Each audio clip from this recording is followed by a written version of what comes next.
नमस्कार, आप देख रहे हैं सिटी पोस्ट। मैं वंदना। बढ़ते हैं आज के 5 प्रमुख खबरों की तरफ। देश के केंद्रीय गृह राज्य मंत्री नित्यानंद राय ने देश के केंद्रीय गृह मंत्री अमित शाह को देश का दूसरा लौह पुरुष सरदार पटेल बता दिया है।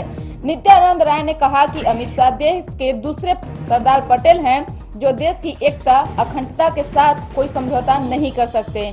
अमित शाह ने अपने कुछ महीने के कार्यकाल में जो कर दिखाया है उसे आजादी के 70 साल बाद भी कोई नहीं कर पाया था। नित्यानंद राय ने कहा कि अमित शाह देश के हर नौजवान को सबक लेना चाहिए, उनसे ये सीखना चाहिए कि कैसे एक बड़ी चुनौती को अवसर में बदला जा सकता है।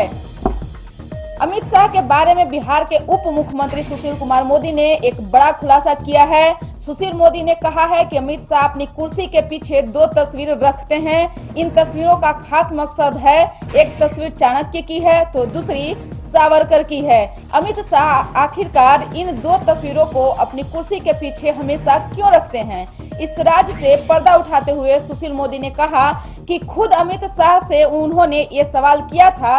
अमित शाह ने खुद इसका राज बताया था। उन्होंने कहा था कि जो इन 2 महापुरुषों के बारे में ठीक से नहीं जानेगा वो भारत को ठीक से नहीं समझ सकता। बीजेपी के फायर ब्रांड नेता केंद्रीय मंत्री गिरिराज सिंह ने एनआरसी, पीओके और जनसंख्या नियंत्रण कानून पर एक बार फिर से बयान दिया है।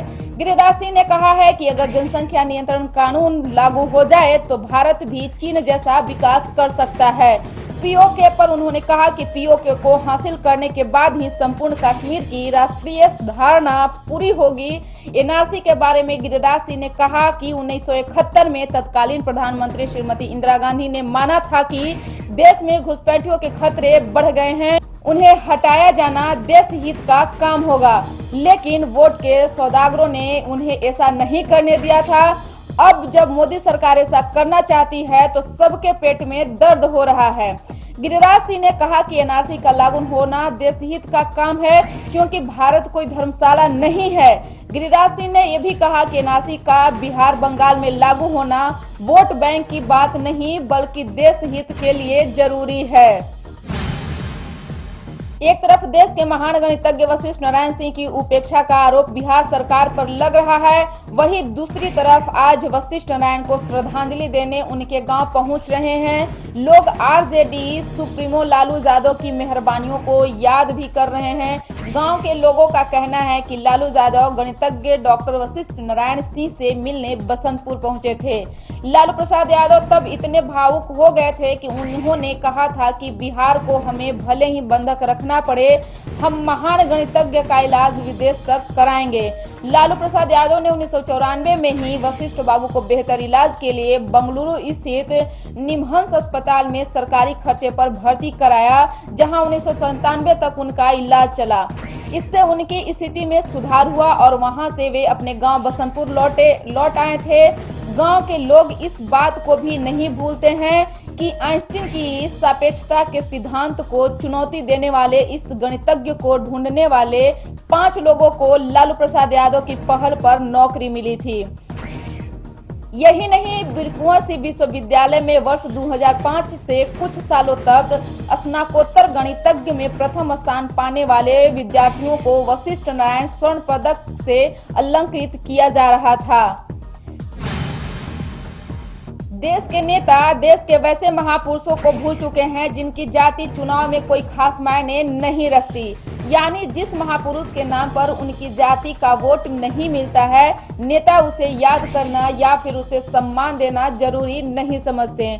ऐसे ही एक देश के महापुरुष हैं अपने संविधान निर्माता और देश के प्रथम राष्ट्रपति डॉक्टर राजेंद्र प्रसाद। आज सरकारें और राजनीतिक दल के नेता उन्हें भुला चुके हैं। अब राजेंद्र प्रसाद को उचित सम्मान दिलाने के लिए उनके परिजनों को आंदोलन का सहारा लेना पड़ रहा है। देश रत्न डॉक्टर राजेंद्र प्रसाद को उचित सम्मान दिलवाने के लिए अब उनके परिजनों ने सड़क पर उतरने की तैयारी कर ली है।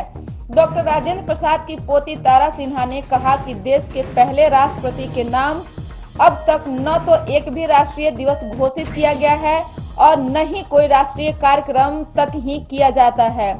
तारा सिन्हा ने ये कहा कि 3 दिसंबर को उनकी जयंती मनाई जाती है और इस दिन को हम लोगों ने मेधा दिवस के रूप में मनाए जाने की मांग की थी और इसके लिए केंद्र सरकार को चिट्ठी भी लिखी थी। उन्होंने बताया कि इसके जवाब में केंद्र सरकार के जो पत्र भेजा है उसके तहत 2034 में राजेंद्र प्रसाद की 150वीं जयंती से पहले कोई कार्यक्रम तय नहीं है। तारा सिन्हा का आरोप है कि एक बेहतर समाधि तक उनके नाम नहीं है। इतना ही नहीं, अब इतिहास बदलने की भी कोशिश हो रही है। परिजनों का आरोप है कि जब सरकार कांग्रेस की थी तब भी देश रत्न के साथ अच्छा सलूक नहीं किया गया और जब बीजेपी की है तब भी मरणोपरांत उन्हें सम्मान नहीं मिल रहा है।